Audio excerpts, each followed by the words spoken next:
नमस्कार दोस्तों, आज के इस लेक्चर के अंदर हमने देखो पहले हमने पढ़ लिया था ग्राफीय विधि द्वारा हमने हल कर रहे थे और हमने z का अधिकतमीकरण न्यूनतमीकरण हम ज्ञात कर रहे थे, तो वो चीज़ें हमने कर ली। अब देखिए एक चीज़ आपको बताता हूँ, ग्राफीय विधि के आधार पर कुछ आपके निष्कर्ष निकले हैं, कुछ 4-5 प्रकार के आपके जो क्षेत्र निकलेंगे सुसंगत क्षेत्र, जिसमें आपका अद्वितीय हल मिलेगा या फिर आपके बहुत सारे हल मिल सकते हैं, या फिर आपका जो सुसंगत क्षेत्र था वो परिबद्ध न हो, अपरिबद्ध हो जाए तो उसके अंदर आपका हल नहीं मिलेगा, या फिर सुसंगत क्षेत्र ही ना आए यानी कोई भी कॉमन पार्ट ही आपका नहीं आए। तो इस प्रकार की चीज़ें आपको यहाँ पर मिलने वाली हैं। तो अभी हम पढ़ने वाले हैं ग्राफीय विधि के आधार पर कुछ आपके विशेष प्रकार के यहाँ पर रिजल्ट मिलेंगे। ग्राफीय विधि से हलों के प्रकार, ग्राफीय विधि से हलों के प्रकार,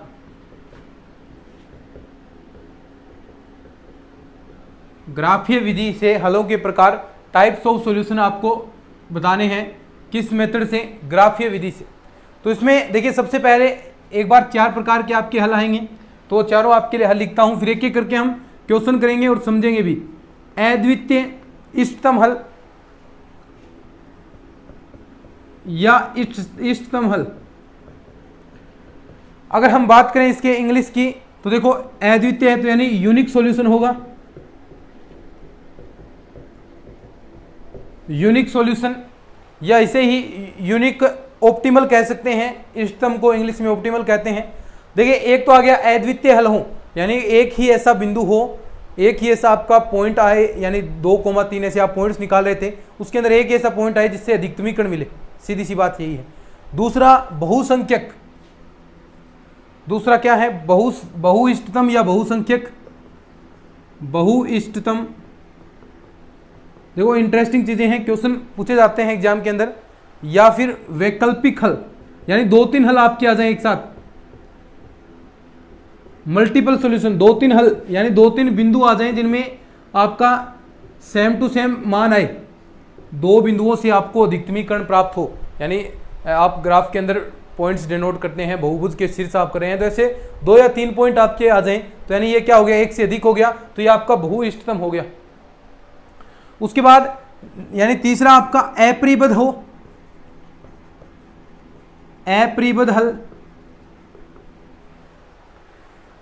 अनबाउंडेड सॉल्यूशन, यानी जो बाउंडेड ना हो, अनबाउंडेड सॉल्यूशन, यानी अपरिबद्ध क्षेत्र आ जाए, यानी ऐसा कुछ क्षेत्र आ जाए जिसके अंदर कुछ चीजें आपकी कॉमन ही न हो, जैसे कोई एक रेखा ऐसे गुजर रही है, एक रेखा आपकी यहाँ से मूल बिंदु से गुजर रही है, तो ये जो एरिया यहाँ से कवर हो गया, अब ये देखो बाउंड नहीं है ना, ये तो ये एरिया वाला परिबद्ध है, लेकिन ये एरिया देखो क्या है, अनबाउंड है। तो इस प्रकार का एरिया अगर आपको मिलेगा तो उसे आप क्या कहेंगे, अपरिबद्ध हल कहेंगे। और चौथा है कोई सुसंगत हल नहीं हो, नंबर 4 पर कोई सुसंगत हल प्राप्त ही ना हो, सुसंगत हल आपको मिले ही ना, सुसंगत हल ना हो। तो ये आपका हो गया ग्राफीय विधि से हलों के प्रकार। अब एक एक करके हम क्वेश्चन करेंगे प्रत्येक का और समझेंगे कि कैसे किसके अंदर क्या चीज़ होती है, एग्जाम के अंदर पूछी जाती है ऐसी चीज़ें, तो थोड़ा सा आपको ध्यान से अच्छे से पढ़ना है इन चीज़ों को। सबसे पहले हम बात करते हैं अद्वितीय हल या इष्टतम हल के बारे में। अद्वितीय हल या इष्टतम हल, नंबर 1 है अद्वितीय हल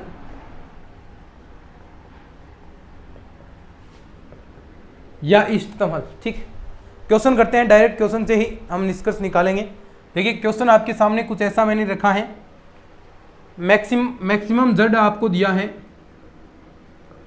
यानी अधिकतमीकरण आपको निकालना है 2x प्लस का y,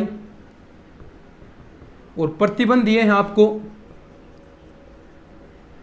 प्रतिबंध क्या दिए हैं, x plus y less than equal 4, x plus y less than equal 6, x less than equal 3 और x greater than 0, y greater than 0। ठीक है, ये आपको दिए हैं। तो देखो कोई भी सॉल्यूशन निकालने के लिए सबसे पहला काम आपको क्या करना होता है, अगर आपको याद होगा तो सबसे पहले हम जो असमीकाएं दी हैं उनको समीकरण के अंदर कन्वर्ट करते हैं, कुछ पॉइंट्स निकालते हैं, उसके बाद हम इसको ग्राफ के अंदर डिनोट करेंगे। ये देखो x प्लस वाई बराबर 6 आ गया और x बराबर 3 आ गया। अब देखो यहाँ से पॉइंट निकालेंगे, 0 रखा, y बराबर क्या आ गया 4, y का मान 0 रखेंगे तो x का मान देखो क्या आएगा 4। ऐसे ही 0,6 और 6,0 और ये x बराबर 3 है। तो यानी इन सभी को ग्राफ के अंदर आपको डिनोट करना है। तो ये रहा आपका, ठीक है। अब देखो ग्राफ के अंदर इसको डिनोट करते हैं अपन।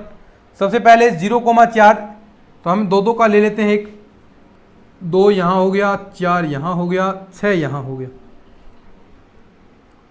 2 यहाँ हो गया, 4 यहाँ हो गया और 6 यहाँ हो गया, ठीक है। 0,4 सबसे पहला 0,4 ये रहा, 4,0 ये वाला रहा। अब इसको यहाँ से ऐसे मिला दो, ठीक है। तो ये साथ में ध्यान भी रखना है कि पहला वक्र है या फिर समीकरण आप लिख सकते हैं यहाँ पर 0,6 या 6,0, 0,6 तो ये रहा और 6,0 ये रहा। इसको भी आपको यहाँ से ऐसे मिला देना है, ये आपका दूसरा वक्र है। एक चीज़ और है, x बराबर 3, x बराबर 3 कहाँ पर होगा, यहाँ पर होगा। तो इसको भी आपको मिलाना है। देखिए x बराबर 3 है, यहाँ पर है, तो फिर ऐसे आप मिला सकते हैं इसको। ये लीजिए x बराबर 3। तो ये आपका कुछ इस प्रकार आपको क्षेत्र प्राप्त हुआ है। अब यहाँ पर देखिए कौन सा पहले हल आएगा उसके बारे में हम बात करते हैं कि यानी कौन सा बाउंडेड एरिया आपका क्षेत्र इसके अंदर आने वाला है। सबसे पहले वो चीज़ हमें देखनी है। तो ये समीकरण आपको बताएगी। देखो यहाँ से अगर मैं यहाँ पर 0 रखता हूँ तो 0 < 4, क्या बात सत्य है क्या, 0 4 से छोटा है, बात सत्य है। यानी पहला जो वक्र था आपका, पहला जो रेखा थी उसका क्षेत्र नीचे की ओर होगा, क्योंकि 0 इसके अंदर जो भी 0 से छोटा बात सत्य है तो उसी की ओर अग्रसर होगा। तो देखिए ये उसकी ओर अग्रसर हो जाएगा। इसके अंदर बशर्ते आप कोई सा भी पॉइंट ले सकते हैं, 3 ले सकते हैं, लेकिन इसके अंदर शामिल होना चाहिए, मेन बात यही है। दूसरे के अंदर देखेंगे 0,6 0 < बात सत्य है, इसमें भी क्या होगा, नीचे वाला क्षेत्र आएगा। यानी ये सारा, अब देखो कॉमन कौन सा आ रहा है, नीचे की ओर ये बढ़ रहा है ना, ये देखो ये आगे भी नीचे की ओर आएगा। बात करें हम x < 3 यानी 0 की ओर, इसमें भी तो यानी ये इसकी ओर भी इधर आएगा। देखना फिर कॉमन पार्ट कौन सा आएगा, ये देखो। और यहां पर देखो x < 0 यानी ये ऊपर वाला, x से ऊपर की ओर और y से भी ऊपर की ओर। तो ये एरिया आप देख सकते हैं कौन सा कॉमन पार्ट है। आप अगर देखें तो ये देखिए मैं पूरा इसे बना देता हूं, सभी में जो कॉमन है। एक पॉइंट यहां पर ये देखो प्रतिच्छेद कर रहा है, किसको प्रतिच्छेद कर रहा है, x बराबर ये 3 है, 3 तो एक पॉइंट तो ये फिक्स है 3 आएगा और साथ में y का आपको निकाल लेना है। तो एक तो इस पॉइंट पर ये प्रतिच्छेद करेगा, एक यहाँ पर ये देखो, ये 4 पॉइंटों पर आपको चेक करना है, एक 0,0 पर, ठीक है। मैक्सिमम निकालना है तो 0,0 पर तो मैक्सिमम मान नहीं आएगा। अब देखो इसको पॉइंट दे देते हैं हम, ये a दे दिया मैंने, ये b दे दिया, ये c दे दिया और ये d दे दिया। अब ये सारे पॉइंट्स निकालने हैं। देखो ये पॉइंट तो आपने निकाल दिया, क्या है 0,4, ये 0,0, ये क्या है 3,0, सीधी सी बात है। अब ये पॉइंट और निकालना है, x बराबर 3 पर यहाँ पर y का मान और देखना है कि क्या आएगा, x बराबर 3 पर y का मान आपको देखना है। और वक्र देखो पहले प्रतिच्छेद कौन कर रहा है वो चीज जरूरी है। एक देखो ये और ये वक्र जो आपका पहला समीकरण है, रेखा का पहला समीकरण, और x बराबर 3 ये रेखा आपकी प्रतिच्छेद कर रही है। अगर ये पॉइंट निकालना होता तो आप कौन सा यूज करते हैं, दूसरा वाला, लेकिन यहाँ पर कौन सा करना है, पहले वाला। तो यहाँ पर देखो x बराबर मैं 3 रखूंगा तो y का मान आपके पास क्या आएगा, 1 आएगा। और वैसे भी आप यहाँ पर देख सकते हैं 1 आएगा। तो ये आपके पास अभीष्ट बिंदु आ गए। कौन कौन से अभीष्ट बिंदु देखिए जिन पर आपको मान निकालना है, अभीष्ट बिंदु।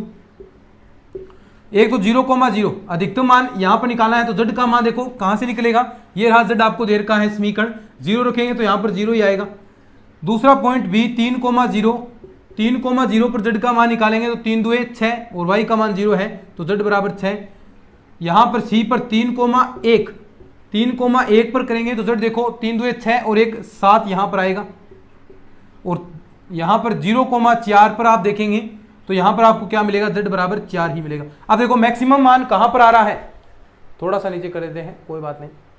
मैक्सिमम मान कहाँ पर आ रहा है, देखो 3,1 पॉइंट पर z बराबर 7 आ रहा है और केवल मात्र एक ही हल आपको मिल रहा है। देखो एक ही हल है, z बराबर 7 पर एक ही हल मिल रहा है।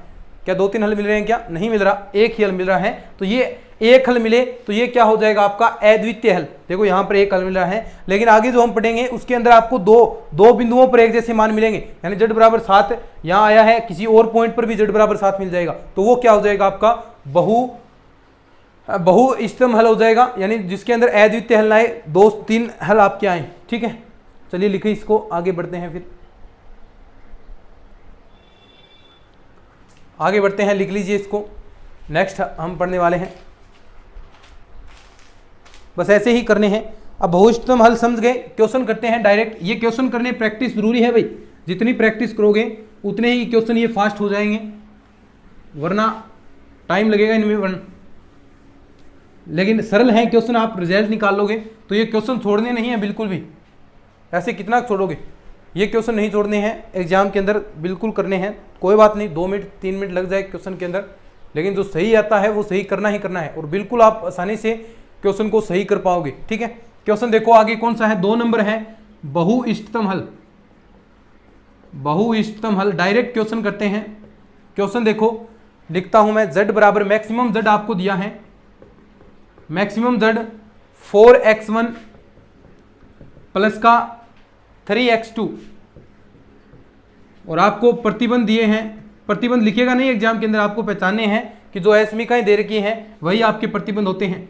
4x1 प्लस का 3x2 लेस देन इक्वल 24, दूसरा दिया है x1 less than equal 4.5, x2 less than equal 6, और x1 x2 है ग्रेटर देन इक्वल 0 है।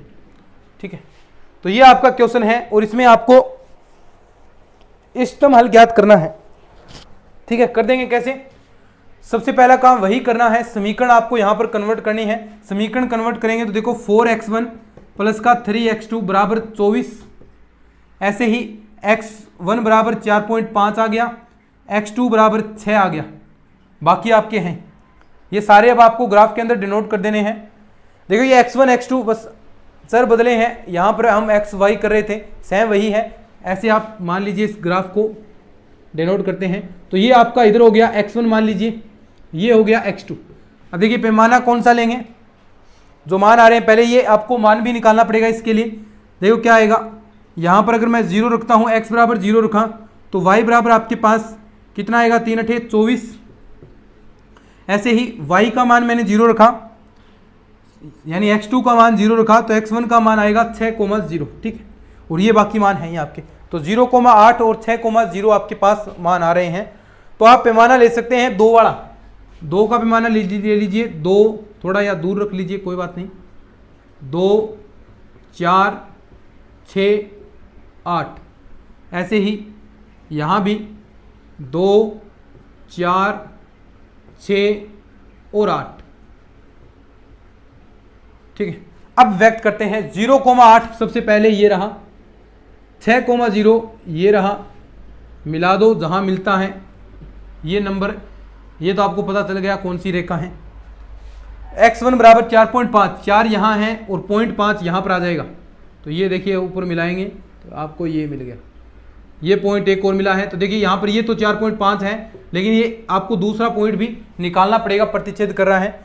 x2 बराबर 6, x2 बराबर 6, देखो ये रहा x2 आपका 6, और आपको यहाँ भी इसको मिला देना है,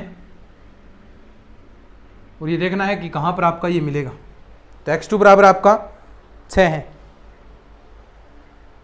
ठीक है, तो ये आपका प्राप्त हुआ है आपको। अब ये देखना है कि कौन सा इसके अंदर एरिया परिबद्ध होगा आपका, कौन सा बाउंडेड है। तो यहाँ पर हम वही तरीका लेस देन लगाएंगे। देखो यहाँ पर अगर हम लेस देन करते हैं तो 0, देखो 0 लेंगे हर जगह, 0 छोटा होगा 24 से, बिल्कुल सही बात है, तो यानी ये एरिया आपका इधर आ जाएगा। ठीक है, ऐसे ही x1 लेस देन 0, 4.5 से भी छोटा होगा, तो यानी इधर वाला एरिया आ जाएगा, ये सारा एरिया आएगा।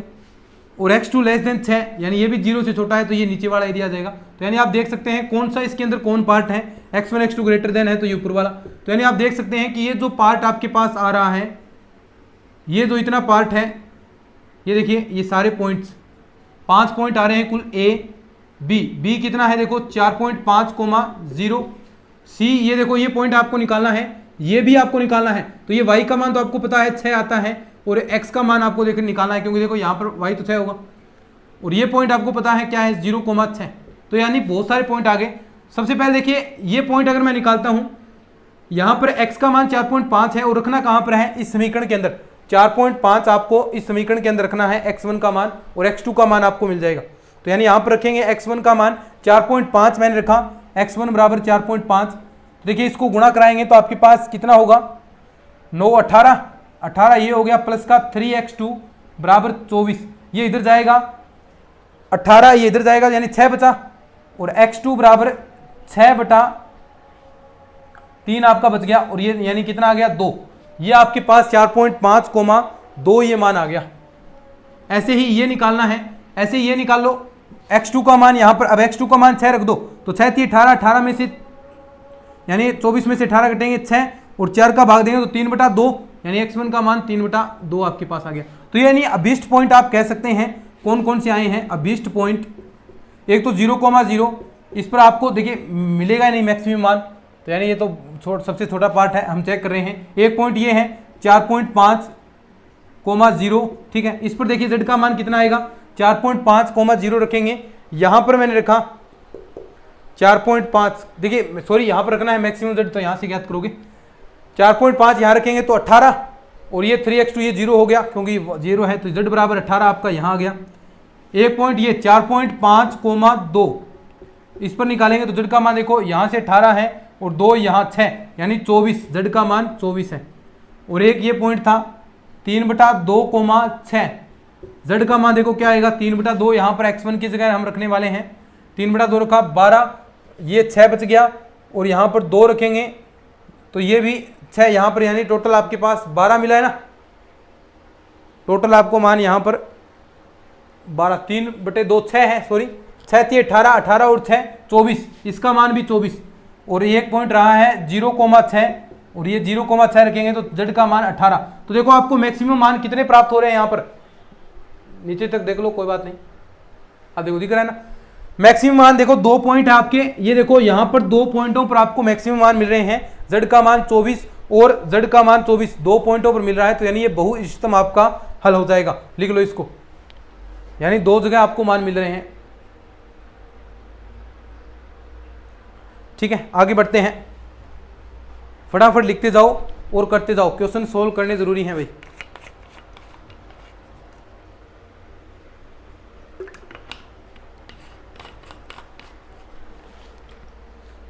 आगे देखो नंबर 3 है अपरिबद्ध हल। नंबर 3 अपरिबद्ध हल।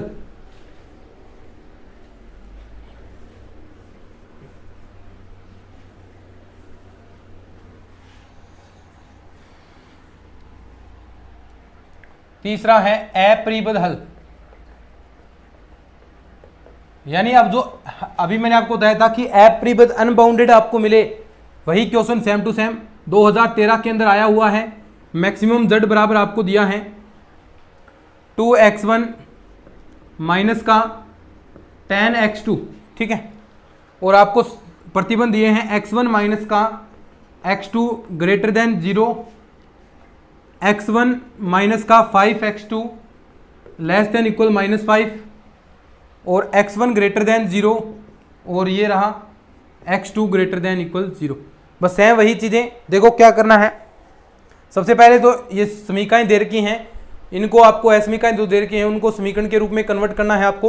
तो वही तरीका कन्वर्ट करेंगे। देखो x1 बराबर x2, पहला तो ये बन गया। दूसरा देखो x1 माइनस का 5x2 बराबर माइनस का 5, यहाँ से बिंदु निकालते हैं। x1 हमने 0 किया तो y का देखो यहाँ से कैंसिल हो गया, 1 बचा। यहाँ इस बार x2 का मान 0 कर दिया तो x1 का मान कितना आएगा, माइनस का 5,0, ठीक है। और बाकी ये सारे हैं x1 ग्रेटर देन 0। अब इन चीज़ों को डिनोट करते हैं। अब देखो x1 बराबर x2 है, x1 बराबर x2, तो वक्र कहाँ से गुजरेगा, जो रेखा है वो मूल बिंदु से गुजरेगी, यानी y बराबर x, वही सेम टू सेम चीज़ है। y बराबर x होता है तो वक्र आप कहाँ से, वक्र या फिर रेखा आप कह सकते हैं, कहाँ से गुजरेगी, मूल बिंदु से। ये लीजिए गुजार दी। और यहाँ पर देखो साथ में आपको माइनस वाला भी लेना पड़ेगा, यानी x का मान यहाँ पर -5 भी है। तो यानी हम इकाई यहाँ पर ये ले लीजिए, यहाँ पर हमने ले लिया आपका एक भी है ना, 0,1, y का मान 1 है, तो ये यहाँ पर 1 ले लिया मैंने, 1 2 3 4 और 5, और यहाँ ले लिया मैंने -1 -2 -3 और ये -4 और यहाँ पर -5, मान लीजिए यहाँ पर -5 है आपका, कोई फर्क नहीं पड़ेगा। अब देखो डिनोट करते हैं 0,1, तो ये रहा आपका 0,1 और -5,0 ये रहा, तो इसको मिलाएंगे, देखो कहाँ तक जाएगा, ये देखिए ये एरिया आपका इधर चला गया, ठीक है।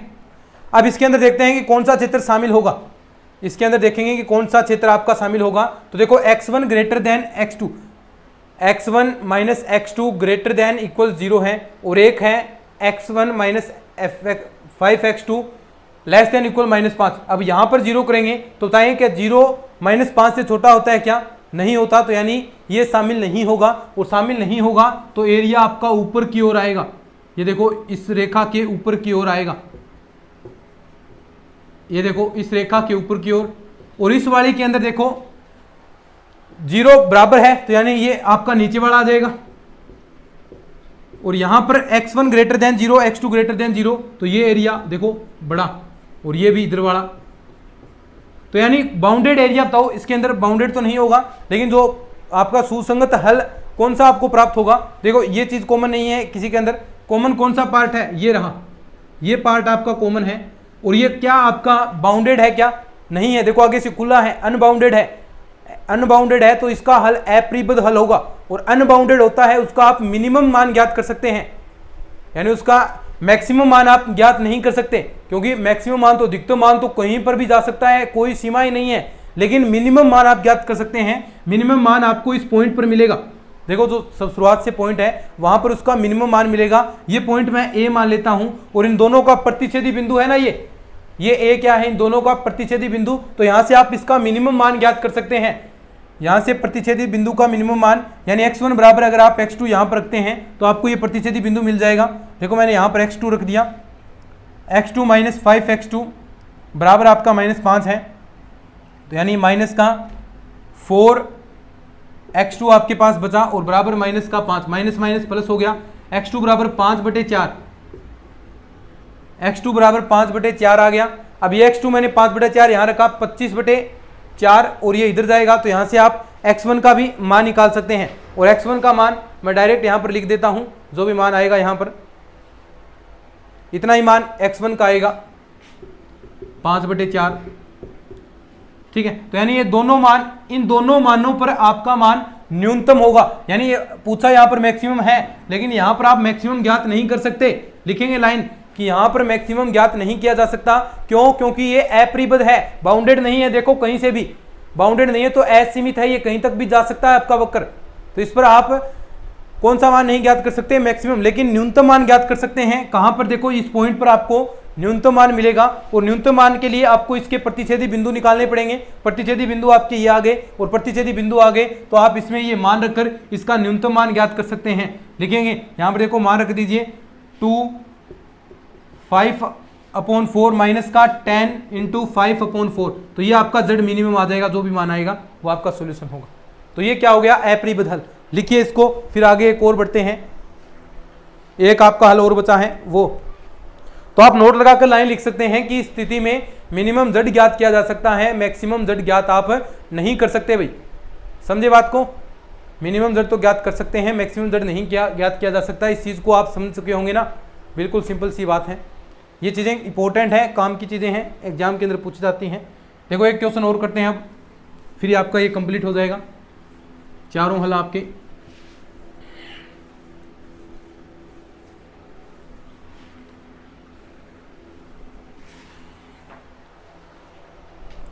कोई सुसंगत हल नहीं, नंबर 4 है, कोई सुसंगत हल नहीं,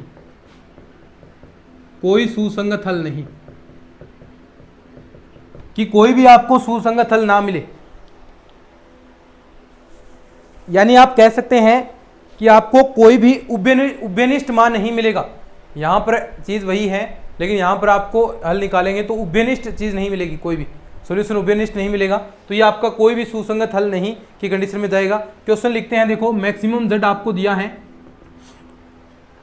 3x1 प्लस का 5x2 और दूसरा प्रतिबंध दिया है आपको, प्रतिबंध दिया है आपको x1 less than 4, x2 less than equal 6 और आपको दिया है 3x1 प्लस का 2x2 ग्रेटर देन इक्वल 48 तथा x1 और जो x2 है ग्रेटर देन इक्वल 0। ठीक है, तो ये आपको दिया है क्वेश्चन, मैक्सिमम z आपको यहां पर ज्ञात करना है और ये आपको प्रतिबंध दिए हैं कि x1 लेस देन इक्वल 4 है, x2 लेस देन इक्वल 6 है, 3x1 plus 2x2 greater than equal 48। ठीक है, और ये x1 x2 ग्रेटर, ये आपकी क्या है, ऋणोत्तर प्रतिबंध है। अब वही तरीका क्या, सेम टू सेम, पहले क्या करना है, इनको जो समीकरण दे रखी है सबसे पहले समीकरण के रूप में कन्वर्ट करेंगे। तो समीकरण के रूप में कन्वर्ट करते हैं तो देखिए x1 बराबर 4, x2 बराबर 6 और यहाँ पर इसको कन्वर्ट करेंगे तो देखो 3x1 प्लस का 2x2 बराबर 48। ठीक है, अब देखो ध्यान से, वो जो मान निकालने हैं वो मान निकालेंगे। x1 बराबर 0 रखा है तो x2 का मान 24 आएगा और यहाँ x2 का मान 0 रखेंगे तो देखिए x1 का मान 16 आएगा। अब इसको ग्राफ के अंदर डिनोट कर देंगे, ये आपका ग्राफ रहा। उचित पैमाना ले लीजिए, कौन सा सही रहेगा, देखिए सभी आ जाने चाहिए। 4 इकाई का ले लेते हैं, 4 वाला 4 का लेंगे। देखिए 4 यहाँ है, फिर 8 आएगा, फिर 4 12। देखिए ये तो ज़्यादा हो जाएगा, फिर मेरे ख्याल से बड़ा हो जाएगा पैमाना आपको। चलिए 4 का ही लेते हैं, फिर आगे तक बढ़ा लेंगे थोड़ा। 16 आ गया, 20 आ गया और ये 24 आ गया। ठीक है, आगे तक दिख तो रहा है ना आपको, दिख जाएगा।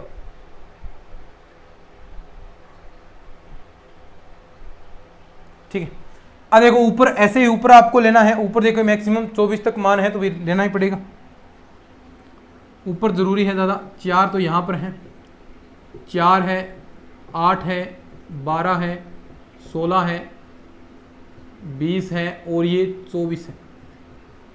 ठीक है,